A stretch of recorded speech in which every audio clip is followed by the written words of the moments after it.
Doctors are meant to save lives. We place our faith in them during our most vulnerable moments. But what happens when the very people trained to heal us become our worst nightmare? This script explores the disturbing stories of medical professionals who became killers. These are not stories of simple mistakes. These are tales of deliberate cruelty, hidden behind lab coats and medical degrees. From the calculated serial murders of Charles Cullen to the chilling actions of Lucy Letby and the reckless negligence of RaDonda Vaught, we dive into the darkest moments in modern medical history and how justice finally caught up with them. Mr. Matthews, if you would please stand with your counsel for the reading of the verdicts. Jury verdict, count 1. It is Roman numeral 2. We, the jury, find the defendant, Stephen Matthews, guilty of, choose only one. It is sexual assault, incapable of appraising nature of conduct. Answer the interrogatory. We further find, did the defendant cause submission through substantial impairment? Signature or checkbox is yes. Stephen Matthews appeared to be a reputable Denver cardiologist, a man you would trust with your life. But behind closed doors, Matthews had a horrifying secret. Between 2019 and 2023, he used dating apps to lure unsuspecting women to his home, where he drugged and sexually assaulted them. His deep knowledge of pharmaceuticals allowed him to sedate victims without trace, often mixing drugs into drinks or administering them through deceitful medical pretexts. Jury verdict, count 5. Sexual assault, incapable of appraising nature of conduct. It is Roman numeral 2. We, the jury, find the defendant, Stephen Matthews, guilty of sexual assault, incapable of appraising nature of conduct. Signature by the foreperson. Did the defendant cause submission through substantial impairment? It is yes. Signature by the foreperson. Matthews was finally exposed when one victim bravely came forward and a police investigation linked him to multiple assaults. As the number of survivors grew, so did the evidence against him. His home was filled with stolen hospital medications, hidden cameras, and digital evidence detailing the attacks. In 2024, Matthews was sentenced to 158 years in prison for multiple counts of rape, assault, and unlawful drugging. When Denver police arrived, cuffed him and took him to jail. His lawyer is Douglas Cohen. I didn't really want to believe what had happened. In the courtroom, Matthews showed no remorse. His blank expression during victim testimonies outraged many, including the judge who described him as a predator who used medicine as a weapon. Victims gave powerful statements, recounting the lasting trauma and betrayal they experienced. His case has sparked nationwide debate about how doctors access and misuse prescription drugs, and calls have grown for stricter background checks and oversight of physicians. Charles Cullen is believed to be one of the deadliest serial killers in U.S. history. As a nurse in New Jersey and Pennsylvania, Cullen admitted to murdering 29 patients, but investigators suspect he may have killed over 400. His method? Administering fatal doses of digoxin, insulin, and other medications, drugs only someone with his medical knowledge could use lethally without suspicion. His questions have been answered to his satisfaction. The parties acknowledge that this is the... Kind enough to swear, Mr. Cullen, at this point. You do swear the testimony you give to the court in this matter shall be the truth, the whole truth, nothing but the truth, so help you God. I do. Please state your full name. Charles Cullen. And you spell that C-U-L-L-E-N, is that correct? Good morning to you, Mr. Cullen. Good morning. During your first appearance on Wealth of Pennsylvania, is that your understanding as well? Yes, Your Honor. The New Jersey counties and the Pennsylvania counties agreed to work with their respective governor's office to permit you to be moved to the Commonwealth of Pennsylvania for purposes. Do you wish to plead guilty this morning? Yes, Your Honor. And are you pleading guilty because you are guilty? Yes, Your Honor. Mr. Mask, would you be kind enough to elicit a factual basis for the case? Yes, Your Honor. Your Honor, may I ask one question? Yes, you certainly may. Yes, Mr. This is going to take some time again. Cullen moved from hospital to hospital, and despite repeated red flags, he was never stopped. Some hospitals suspected him of wrongdoing, but chose to quietly let him resign instead of reporting him. This lack of accountability enabled him to continue his killing spree for over 16 years. He often targeted elderly or vulnerable patients, believing he was ending their suffering, though many victims were not terminally ill. If you Did you inject Ms. Stoker with any medication? Yes. And was it your intent to cause her to expire? Yes. And what agent did you use to accomplish that intent? Digoxin. Good. You had access to that patient at Somerset Medical? Yes. And you injected that patient? Yes. Without authorization? Yes. With the intent to cause death? Yes. And in fact, that patient died? Yes. And the agent employed by you was? Digoxin. Accordingly, the court accepts the plea of Mr. Cullen, and we will schedule the matter for sentencing in a manner that allows for the terms and conditions of the plea agreement to be carried out. Yes, why don't you come forward, as we were just talking. In 2006, Cullen received 18 consecutive life sentences with no possibility of parole. His story shocked the nation and triggered widespread healthcare reform. It exposed how easy it was for dangerous medical professionals to move undetected through a broken system. Cullen's story was later adapted into books and films, such as The Good Nurse, which shed more light on the importance of whistleblowers and institutional responsibility in stopping medical crimes. Lucy Letby was a neonatal nurse in the UK who was convicted in 2023 of murdering 7 babies and attempting to kill 6 more. Working at the Countess of Chester Hospital, Letby's crimes were meticulously carried out. Her victims were premature newborns. Her weapons, insulin overdoses, air injections, and force-feeding milk until lungs collapsed. It was cruelty cloaked in medical care. You are now to be sentenced for your crimes. I order payment of the statutory surcharge in the appropriate amount. You acted in a way that was completely contrary to the normal human instincts.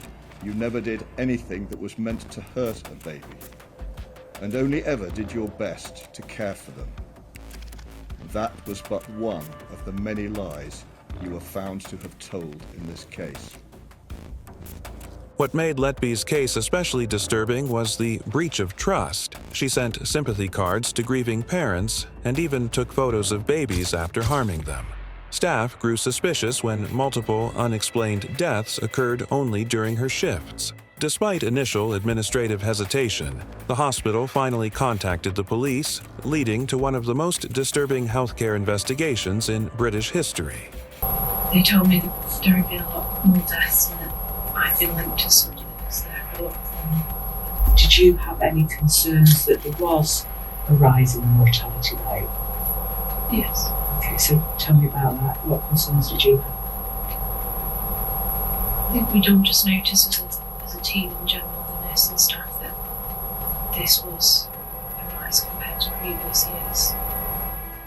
Letby was sentenced to life without parole, but in 2024, controversy emerged around the case, with several medical experts questioning the strength of the evidence. Some suggested that natural causes could explain the deaths, sparking appeals and debates in the medical and legal communities. Her case remains contentious. For some, she's a cold-blooded killer. For others, a victim of judicial error.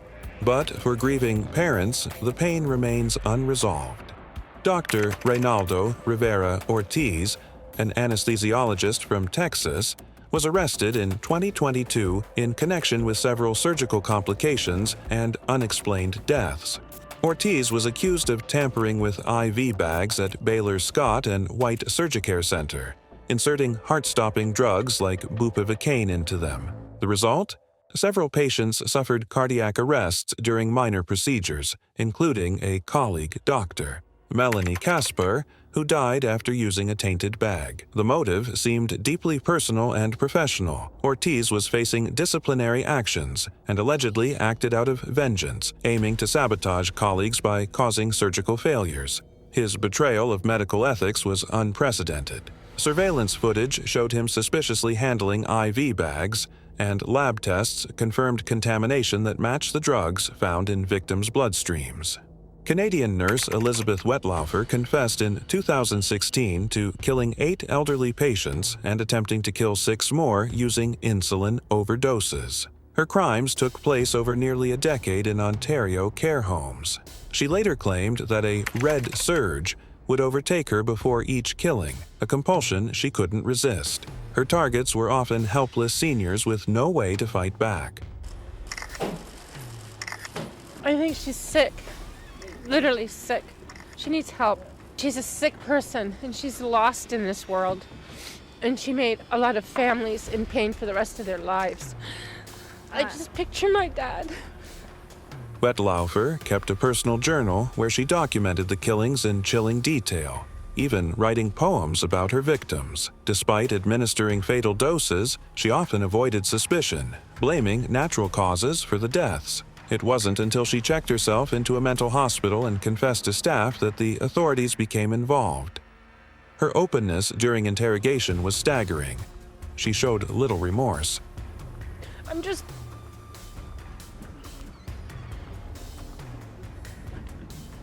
picturing my father as her patient and what he went through and how he couldn't talk and how he couldn't say help and how nobody cared and how he lied in that bed and had to die with nobody there. It's like you're drowning and nobody can give you a life raft.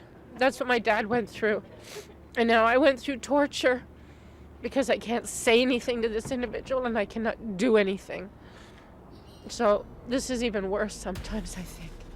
We got a call in the middle of the night that he was declining, and we proceeded to the nursing home to arrive to him fighting her off. She was sentenced to life in prison with no chance of parole for 25 years. In response to her actions, the Canadian government launched a public inquiry into long-term care oversight. The inquiry revealed serious deficiencies in training, supervision, and reporting protocols across the industry. Wettlaufer's case changed how elder care is approached in Canada, leading to reforms meant to better protect society's most vulnerable.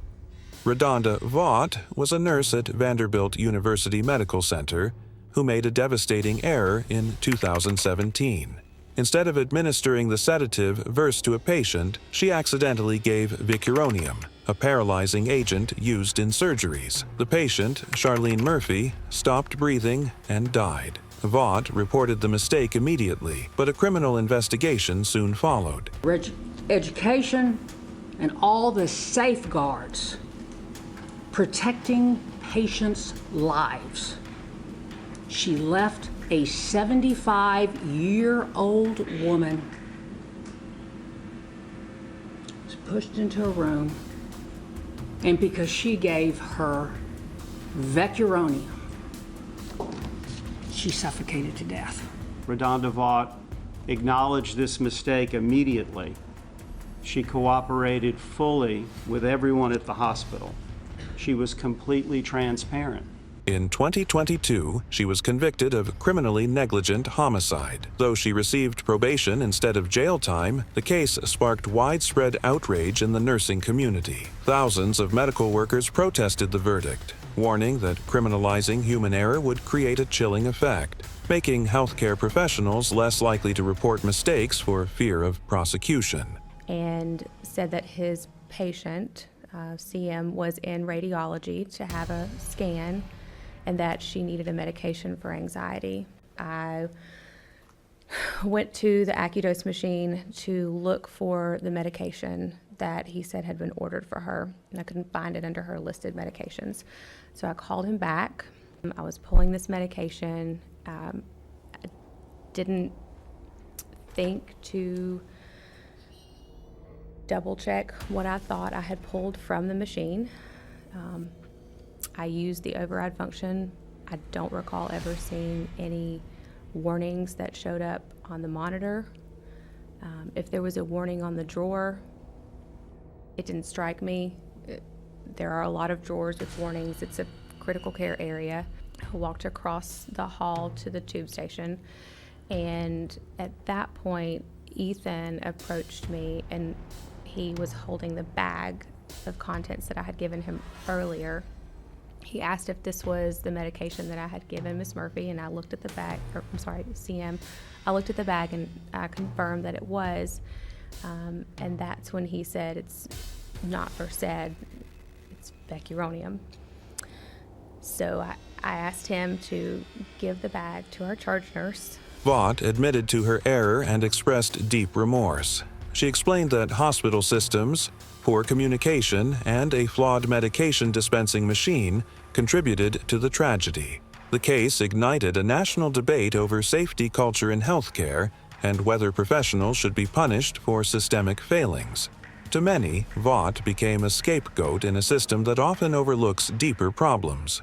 These stories are more than sensational headlines. They are chilling reminders of what happens when power goes unchecked. Doctors are among the most trusted professionals in society, yet these individuals use their skills for harm, not healing. Each case highlights a unique failure of oversight, accountability, or human compassion. Whether it was criminal intent or reckless negligence, the consequences were devastating. As these doctors now serve life sentences or await trial, their victims and families continue to seek closure. And the medical world is left asking, how many more could still be out there?